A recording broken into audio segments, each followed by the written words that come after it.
a nationwide leader in background checks and employment screening solutions. People G2 gives their clients access to the best human capital management and due diligence tools available.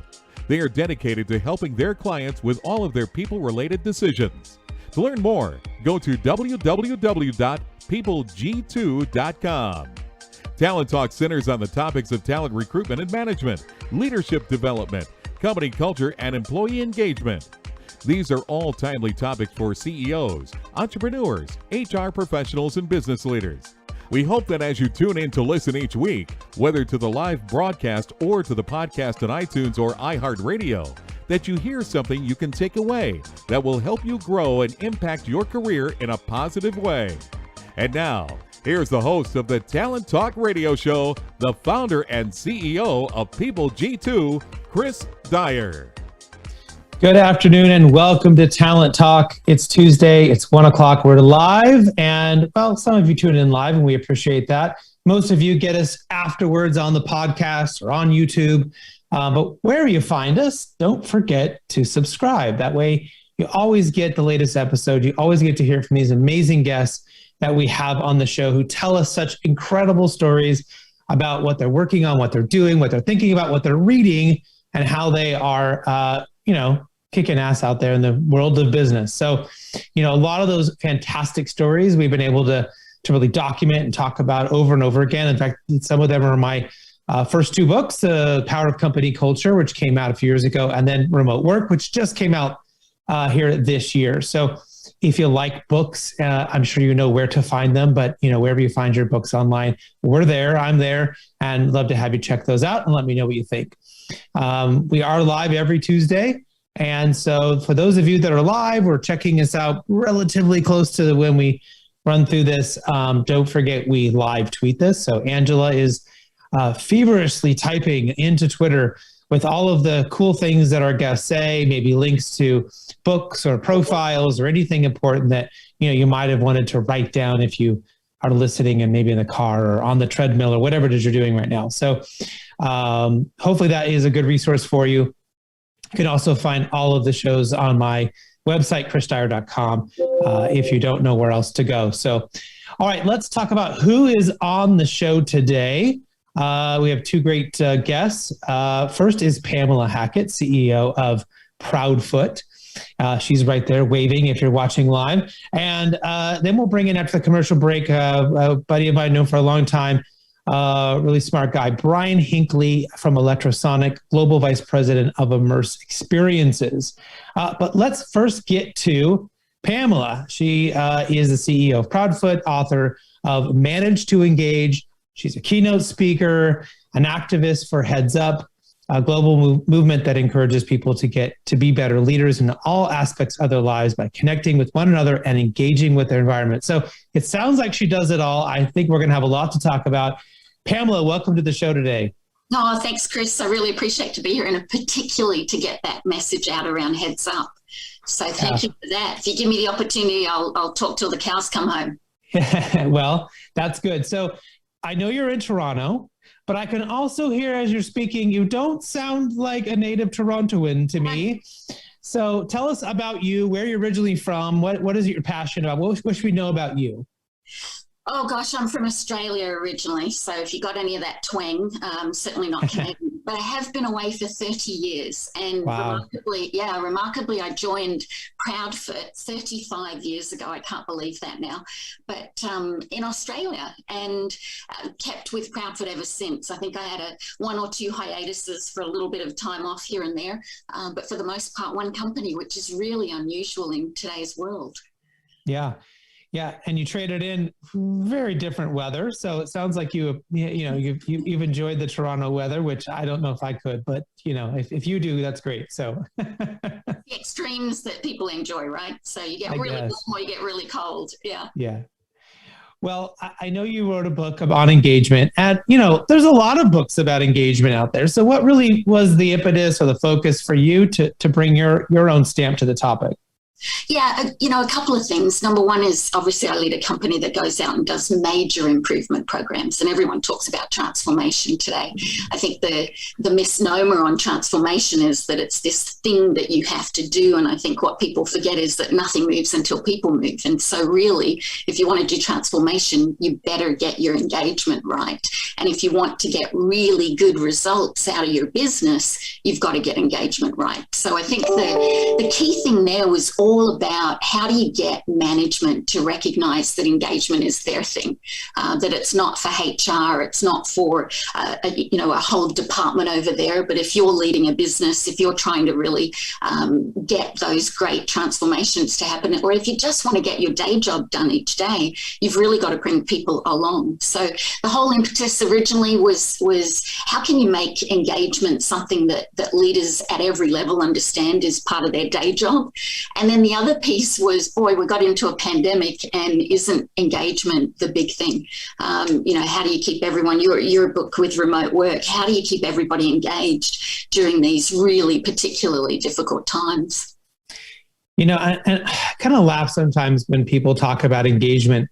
They kind of put it in the framework of almost like this dangling carrots in front of people, or I don't know, like this is a bad example, but it's like putting cocaine in their Coke or something. Like how do you create this crazy thing that they would never do on their own? How do you make them, these super performing rats at the company? And I think that's not it at all, right? I mean, maybe you could really define, what is engagement to you? We're not tricking people. We're not, putting stimulants in their drink to make them go faster, right? What are we really trying to do when we talk about engagement? Yeah, don't you wish you could just pop a pill for it or something? I think that you hit it on the head. It's not about perks, it's not about policies, and it's not about ping pong tables. It's about how do you get people to show up at work and really do a great job? How do you get them to really feel like they're a part of the game and they're in the game with you? How do you get them to really own the results that you're trying to achieve as a leader? And so it's absolutely not about getting, the HR guys to put in that new policy or that new program. It's all about how you show up every day and how you interact with people. And I think that's the misnomer of engagement. I think that people completely mislabel it as something that you do over there instead of something that's inside and a part of the leader and how you show up at work each day.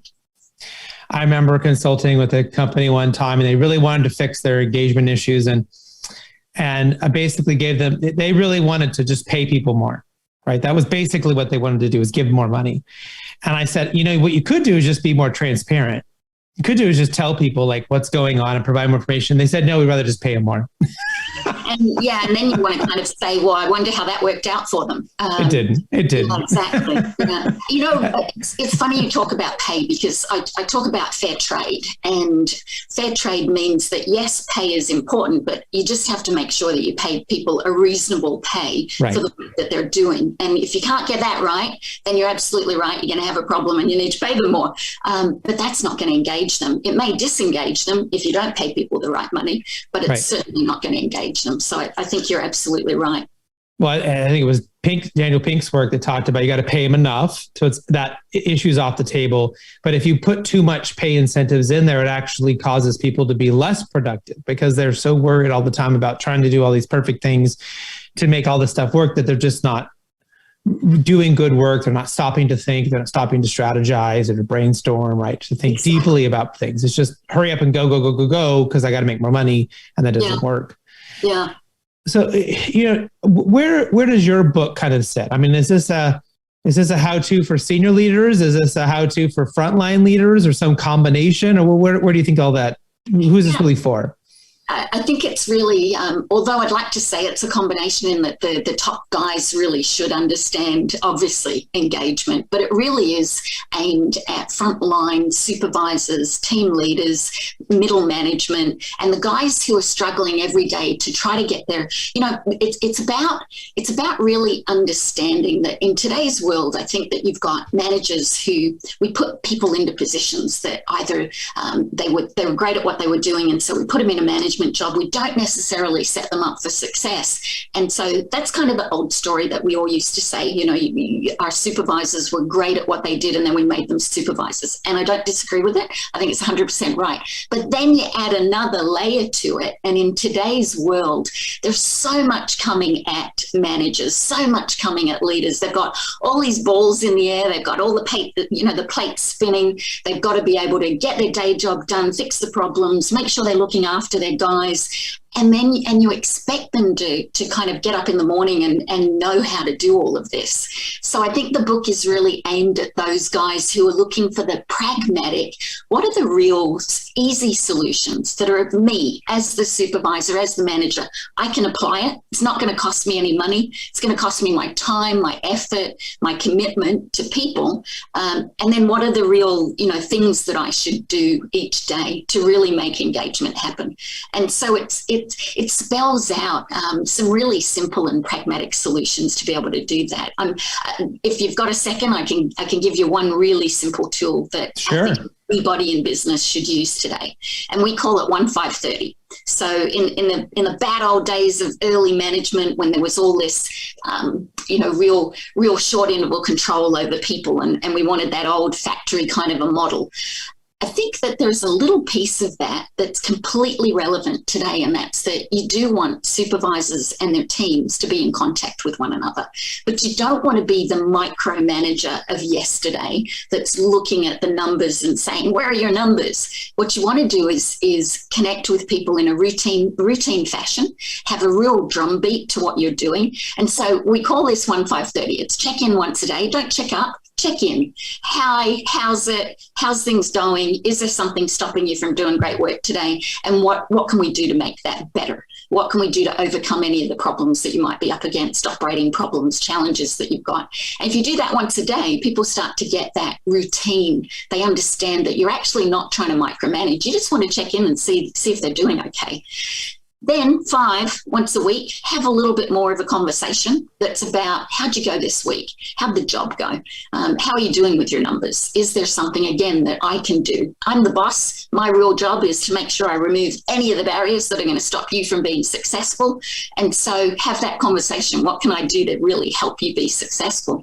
And then 30 is once a month, have a real conversation about development, about career. Are you really, is this headed in the right way for you? Are there things that we can do for the overall job, not just the day job, but for you in your life, in your career? So if you kind of put that into a rhythm, 1-5-30, it's easy to remember. It's just like a performance management system, only better because you're not asked to do it annually. You're not asked to document things in these horrendous once a year, situations that are uncomfortable for everyone. And instead, it's really focused on operating results, which is what you really want to talk to people about. You want to enable them to do great work, which is achieve the results. And let's talk about it in a routine fashion day to day so that nobody's frightened. They're not scared that the boss is going to come talk to them. They're really just able to have a genuine conversation about how things are going. And it's easy to remember, right? 1-5-30. Right. And I love that. And what's interesting is we've had to take that kind of a program, and for remote work, for all my organizations that are 100% remote, you had to make little tweaks to that, which is we have to get people to stop meeting one-on-one because it's terribly inefficient in a remote organization, because we don't have those signposts. We don't know when somebody else has met with somebody else. We don't see that happening in front of our eyes in the cubicle farm or whatever, right? So we started using the 1 and the 5 type meetings as a team, as a group. Hey, everyone, what's going on? How are you doing? What are your obstacles? And they begin to solve problems for each other, collaborate together, realize they have some of the same issues as somebody else, right? And they band together to solve these things. And I find it actually takes a lot of pressure off the leader. The leader's facilitating. The leader's not necessarily the one who has to solve all the problems or has to come up with all the solutions, right? And 5 heads are better than 1 or 2, I guess, in this context. But then in the 30, you get the longer term career planning. Yeah, you do have to kind of meet with maybe somebody or 1 or 2 people at a time to have those deeper discussions. And that is probably the one that I see leaders do. Just they run out of time, right? They know they should do it, and it ends up turning into once every 6 months or once a year, right? And then you have someone who's now doesn't see themselves in the organization anymore, and they're looking for a new job, and you lose a great person.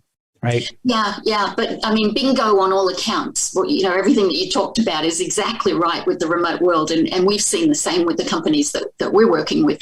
I think the key there is to understand the good side, the upside of short interval control, which is that daily making sure that you're getting the results that you need. I think the team meetings are fantastic. That is the way to go when you're short on time. But for the 30, it is discipline. It is just accepting the fact that it's the right thing to do and schedule it. And why? Because your attention is going to be better, your results are going to be better, your people are going to feel better, and guess what? Your engagement's going to be better. And when you've got great engagement, you usually have great results. Right. Well, I know you have Heads Up, you have the 1-5-30 and Bad Hair Days. I love the names, and you and I are on the same kind of wavelength. It's got to be a memorable thing, a memorable name, in order for it to kind of have stickiness in the organization and people remember, what does that thing mean, right?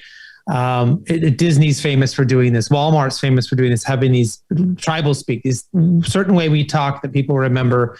I think Disney's works well. I think Walmart's is crazy. There's like long acronyms that are 20 letters long. It's easier just to say the thing. But anyways, it works for them. One of the terms that I wanted to ask you about in the book was called "What Cheeses People Off." What is that all about? So real quick, What Cheeses Me Off was a segment in an Australian, it was the equivalent of Saturday Night Live. It was called Hey, Hey, It's Saturday. Daryl, gosh, his name's popped out of my head. Anyway, that was 100 years ago when I was a kid. But what cheeses people off is those things that get in the way of someone doing a great job that they have to put up with day in and day out. And it's related to that bad hair day and I always talk about the bad hairdryer experience. You can have all the bells and whistles in the world, but if one thing doesn't work right, and it doesn't matter how small it is, if it's repeated time and time again, you're going to lose your guys. They're going to just say to you, you know what, I'm surrounded by bad cheese. I am just surrounded by things that are really putting me off every day. And I don't want to stay. So the job of the supervisor, the frontline guys, is really to search out and get rid of those kind of things that cheese people off. And it'll be remarkable how small some of them are and that you don't realize are getting in the way of people doing great work. So you got to get out there and search for them. You got to ask the questions and you got to help your guys find them. But I think you nailed it when you said it takes the pressure off you as a leader. The more that you can solve, the easier it is for your guys to achieve the results, the better it is and the less stress it is on you. So the more that you can get your guys to really find those things that cheese them off and then solve them, the better off the business is as well.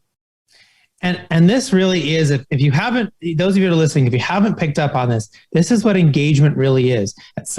People want to come to work and they want to do a good job, right? 99.99% of them want to do this.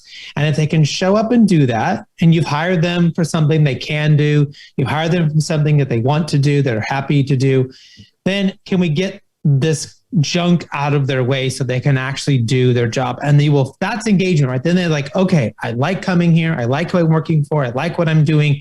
And when I go do it, I'm not running into a brick wall every 5 minutes, right? And that's engagement. Yeah.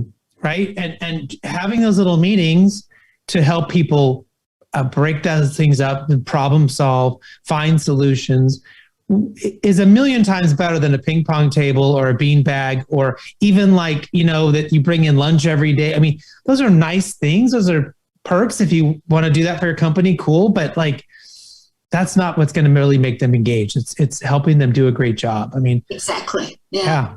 And it's not going to move the dial on results. And I think at the end of the day, isn't that what we're all there to achieve results, right? Right. I think the real key is that simple little phrase, manage to engage. We all talk about leadership and what do you do to be great leaders? Well, the first thing you got to do is actually figure out how to manage to engage. And that's it. If you can get that management, if you can get your management behaviors correct and connecting with your people, it's a little bit different in every company. You've got the framework and the principles, but how you do it in your company is going to be different than how I do it in my company.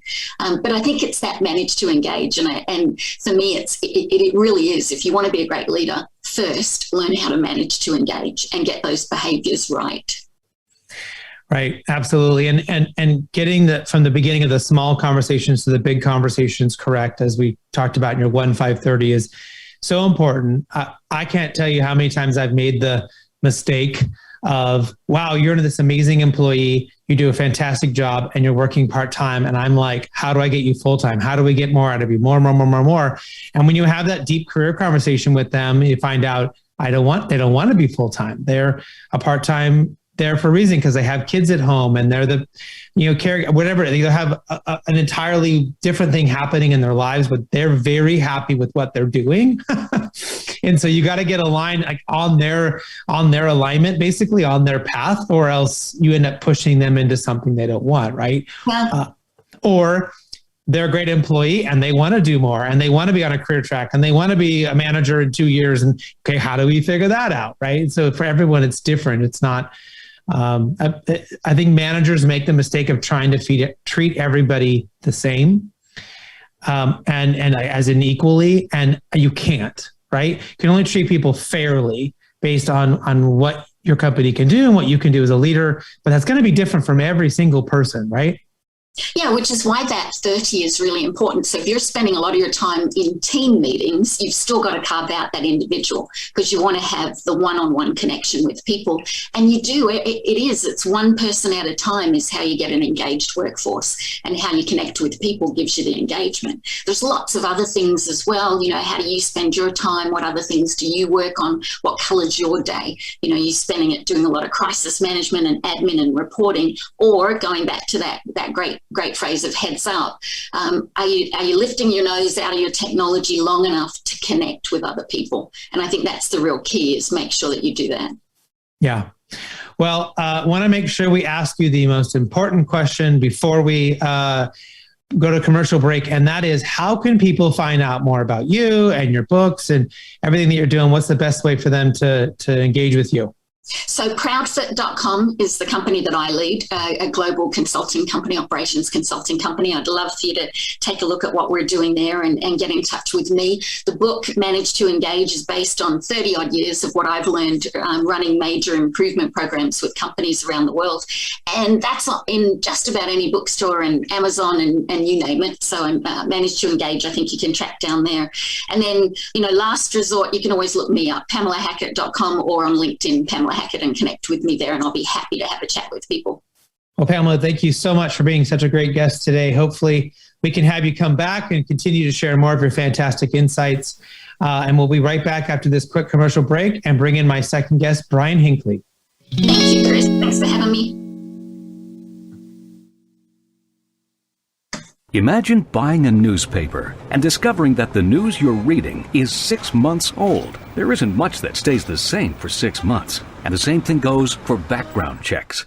In a time when so much outdated information is being passed around, it's good to know that People G2 offers something different. At People G2, we provide today's intelligence, not yesterday's news. Our value-added approach offers you a fully FCRA-compliant solution that includes up-to-the-minute information. By combining industry-leading technology with old-school human investigation, People G2 is able to give you information that is accurate right now, delivered quickly through our online system, or integrated with your HR system. So ask yourself, are you comfortable working with old news, or are you ready for a different kind of background check company?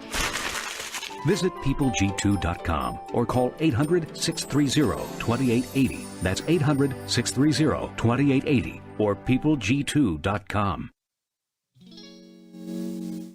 Welcome back to the Talent Talk Radio Show. In case you missed my first guest, Pamela Hackett, you can listen to her interview on our podcast on iTunes, iHeartRadio, Spotify, Stitcher. You can find it on YouTube or my website, chrisdyer.com or talenttalkradio.com. So there's literally no excuse not to find us, and subscribe, and make sure you always get those latest episodes sent to you wherever you feel like ingesting or digesting whatever that content is. All right, let's talk about my next guest, Brian Hinckley, Electrosonic Global Vice President of Immersive Experiences.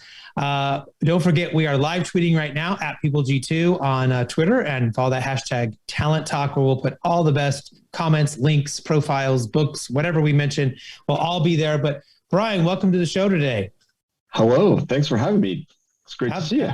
Fantastic. Well, why don't you tell everyone a little bit about you, who you are, kind of how you ended up where you are and kind of what you're doing today. Yeah, so I'm the global vice president of Electrosonic. We're an audiovisual B2B systems integration, design, and support company. What does that really mean? We provide audiovisual technology for museums, theme parks, immersive experiences, Silicon Valley companies, Times Square projects in Times Square, and a ton of other Fortune 500 companies that use technology to really tell stories and involve their audience and their guests. So if you've been to a theme park in Orlando, you've probably seen some of our work. We've done work in museums at the Smithsonian in Washington, D.C., and done projects all over the world.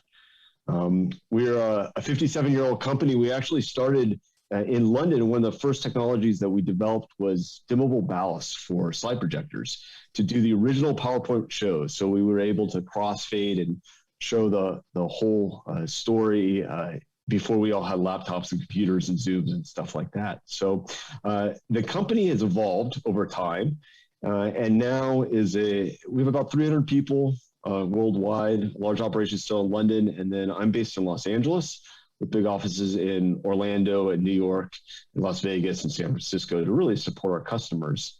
And I've been with the company 22 years now, in a number of different roles, been fortunate enough to do projects all over the world. I lived in Taiwan for a while, did a couple of projects in Japan, Texas, Florida. So it's been quite a ride, and really an experience where I started out as a entry engineer and project manager and worked my way up through the company to where I ended up prior to this current role. I was running our US operations and now work on a global capacity, working with our teams both here in the US and Europe and EMEA to really support our global customers and really give that unified experience to these key customers that we have.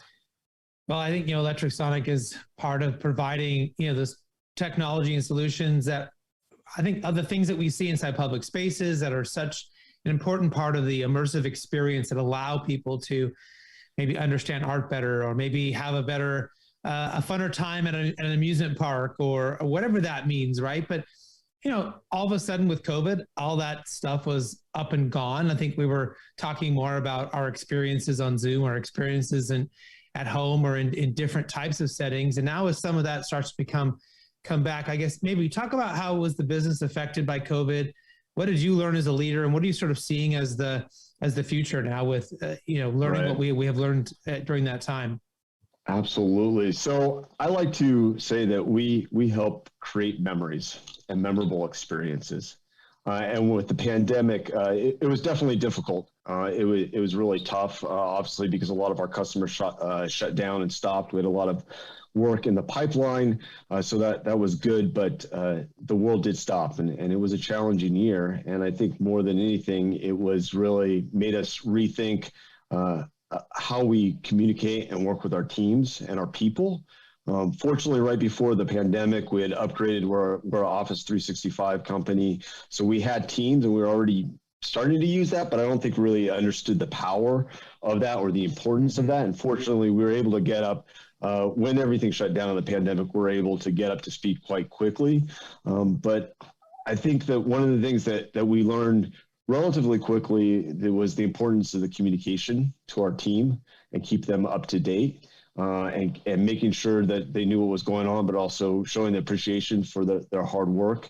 We serve some mission critical companies, so we didn't fully shut down. We physically take product and add value, put it together and add value. So our warehouse and factory was open to a limited number of people, but everybody else in the organization started working from home and working remotely. And I think that was a real eye-opener for a lot of our team members and leaders like myself to think about, oh, this can be done. This works. And there is definitely challenges associated with it, but there's a lot of positives as well.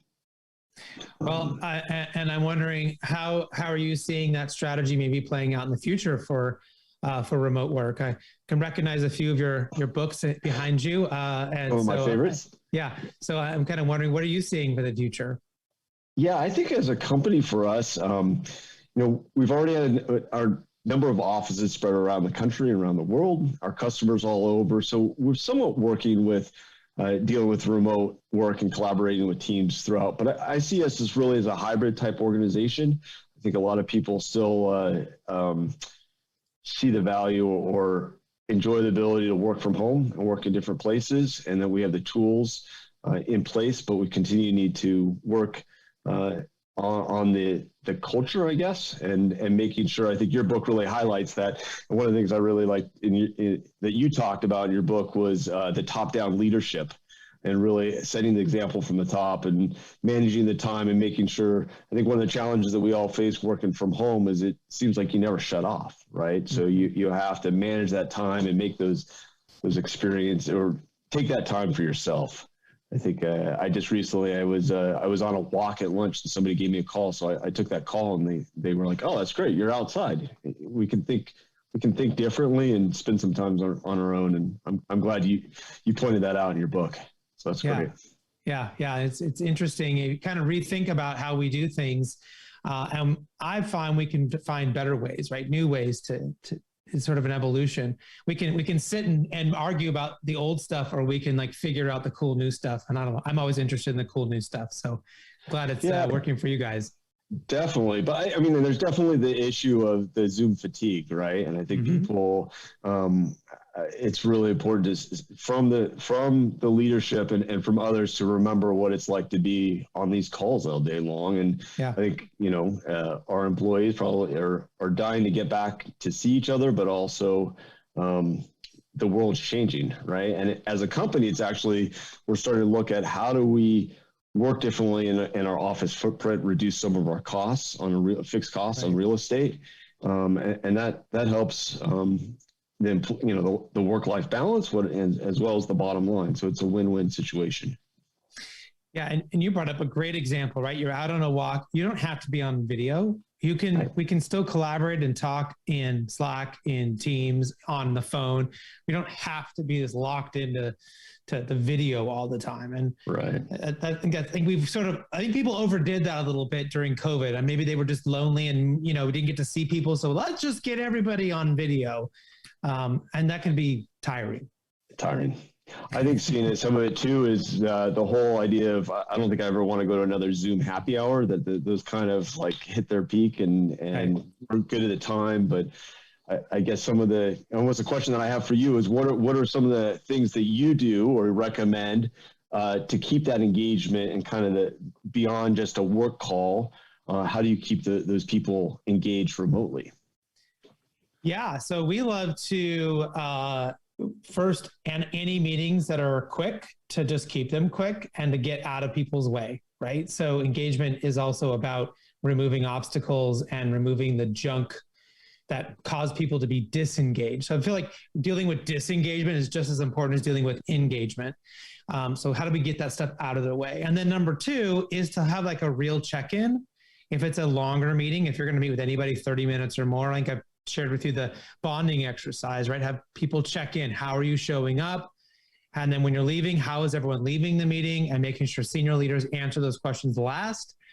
And you get real insights to how people are doing that maybe you would miss out on in a remote company because you don't see all the body language. You're not observing somebody all day. And you get, just the other day, someone said, I just found out my grandmother passed away. And it was like, and we were going to have this really big meeting. And we just went, let's stop. We'll have the meeting tomorrow. You need to go deal with your family stuff, figure out if you got to get on a plane, what you got to do. Right. And it was a cool moment of like, that's more important than this dumb meeting we're going to have. Right. And that's engaged. That meant more to that person than that they had to just, pretend to be on a meeting and not paying attention. Right. And be upset than anything else we could have done. Right. That meant more to her than a cocktail hour on Friday. Yeah, right? Absolutely. And I think you make a good point. It's something that I learned and found out. It's not only the group meetings and making those efficient, but I also think it's the one-on-one connection and making sure people are connecting, the manager connecting with their team on a one-on-one and helping helping get rid of some of that sludge or some of those speed bumps and friction that exists in the workspace, right? Right. I've really seen how helpful that can be. So I know as a global company with clients all over the place, do you believe Electrosonic has grown closer together, or maybe farther apart? What do you kind of feel like the cultural glue? I've heard from a lot of leaders who have global companies. A lot of them have said they actually feel closer because they did have these more virtual, remote type meetings, whereas before they had to get on a plane just to go talk to somebody in another country. So do you feel like that there's gotten better, or has it gotten worse, as far as the connectiveness throughout the global organization? Yeah, I think it's definitely gotten better in a positive way. Exactly for that reason, is that there's nothing like a face-to-face meeting and breaking bread with a colleague or a customer or something like that. But when there are challenging times that we've gone through in the pandemic over the last 15 months or so, really being able to come together and have the tools like Teams and Zoom that you can actually see each other and connect. I think we've done a lot better job of understanding what everybody's doing in the different locations, but it's also forced us to really rethink and look at some of our procedures and processes, because there definitely have been some divergence in the different regional offices and locations, right? Even in North America versus, the difference between the West Coast and LA and Orlando, we definitely were doing some things differently, right? And, although 90% of it's the same, that 10% still causes friction and disconnection, disengagement, as you say. So I think really what it's done is made us look at our overall processes as a global organization, and we've actually taking the owners and the leadership team saw this as an opportunity and actually invested in a lot of our systems, where we've actually updated and added a bunch of automation and streamlined, relooking at our process and going, how can we make this better, and how do we make this more consistent, which allow people to do exactly what you said, spend more time working with the customers, working with each other, and getting stuff done, instead of having to deal with a lot of manual entry and antiquated systems. And unfortunately, we had not done a great job of updating until now. Well, my hope is that with all this, the new way of working and the new technologies, that suddenly came to the right place at the right time. Teams and Zoom are definitely a part of that. For your organization, hopefully that kind of makes the Atlantic shrink a little bit, and you're going to be able to be more connected on a global level. And then at some point, when we can kind of get back to some semblance of normal, to your point, still go break bread, still go do those things. So those are important, but we shouldn't have to just wait for those. It felt like it was like either or, right? You lived in a little world in LA, and then you got on a plane, and then you were in their world for a little bit, and you went home. It kind of should be much more of a hybrid of that, right? And I think that's the way forward. And I think there's something about when you have a personal connection with somebody in the real world outside of I think that seems to be a lot easier to collaborate on a virtual platform. So you still need that touch point. There's going to be new relationships and new people that you meet, but it's going to be a hybrid. It's almost like a different kind of hybrid, right? We talked about the hybrid office. It's almost the hybrid reality of relationships. Yeah, hybrid relationship. I just came up with that. Yeah, right. Wow, there's a new book. Oh, there you go. There we go. There's my book titles. Hold on, I've already copyrighted it. I'm sorry. We'll write it together. How about that? There we go. I like that idea. Perfect. I know you guys have a lot of niche, technology in your business, and you guys are really doing a very specific thing, which I find fascinating and really valuable to the experience for the world, right? For the the average person, having a cool way to learn something at a museum, right? Or to be exposed to something they wouldn't otherwise know or to learn is really, really important. So with all this change, are you guys seeing, challenges to growth or challenges in retaining talent or attracting talent, or are you finding the opposite? Is this like a real gold mine for you? Yeah, no, it's been challenging on kind of two levels where we've suffering. I think all companies we've learned, and we haven't been perfect in all our communication and keeping the team engaged, and we've suffered a little bit of I think it's the great resignation of 2021, where we had a few people almost days after day resign, and it gave us it was a good punch in the gut to kind of go, wait, what happened here, and looking back over the last year or so and saying, look, at the beginning we're really good. We were communicating a lot, and then that falls off over time, right? For whatever reason, it's a lot of work to do that, right? There's other priorities, and then you take that for granted. And we realized that the pendulum had swung too far. So now it's a matter of how do we come back and make sure that we're touching base with our team members and the different teams, as well as the wider organization, to make sure everybody's on track, and look and acknowledge, because it's been difficult for everybody, leaders and employees, and to recognize that, and then bring that, keep that positive attitude, and remind everybody what the goals are, and what our focus is, and what we do for our customers. So that kind of thing. So we've definitely challenged a little bit of that, and it is because we are in a niche industry. You don't. There's not a lot of college programs out there to become, an audiovisual engineer, something like that. So we found it's really been important to grow talent.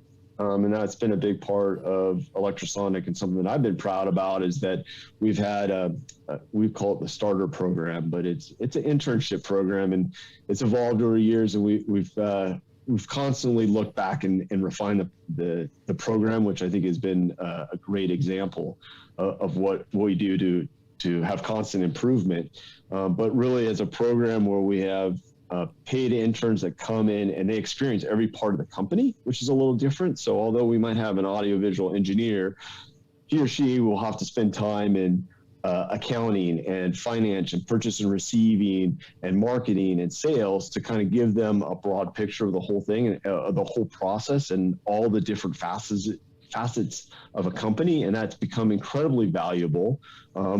And we've gotten some great employees and great long-term employees out of that program.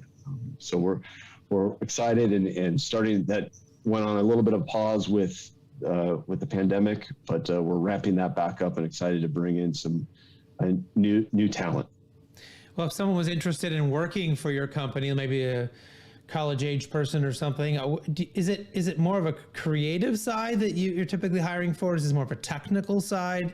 Is there somebody else who's sort of coming up with the art, the creative part, and are you guys delivering on their vision, or is this about creating the vision as well? Right. No, we're more on the technical side. So we work with a number of creative companies and individuals and owners that have this vision, and then we bring science, reality, and physics in play, and make it a reality. So we use technology to tell stories, and there's tons of different technologies that we use, from speakers, projectors, large LED displays, and then tying that all together with a control system.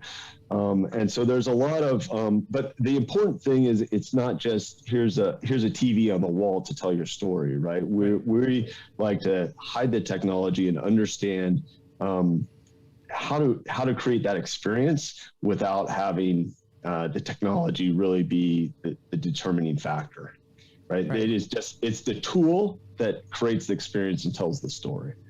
So it's a lot of, you got to interpret the design intent and the story intent, the experiential intent, and by putting that, and then putting the technical twist on how that actually works in reality, and also works day in and day out for sometimes years and years.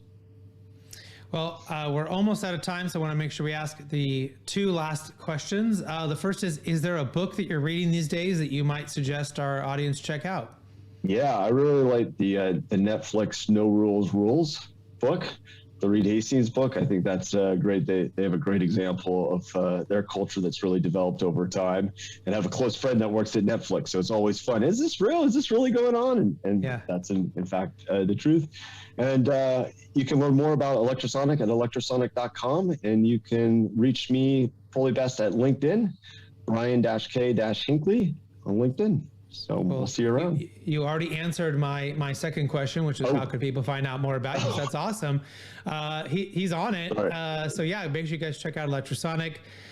They've done a lot of amazing projects. If you're interested in them or in Brian, I'm sure they'll be happy to have you reach out. So Brian, thanks so much for being on the show today. And yeah, thanks for having me. Yeah. And thanks for everything you do for the talent world. It's awesome. Appreciate it. All right. Well, thanks everyone to listening to today's show. Hopefully you've gained something you can use in your own career in a positive way. Until next time, do what you love and show the world how talented you can be today. Take care.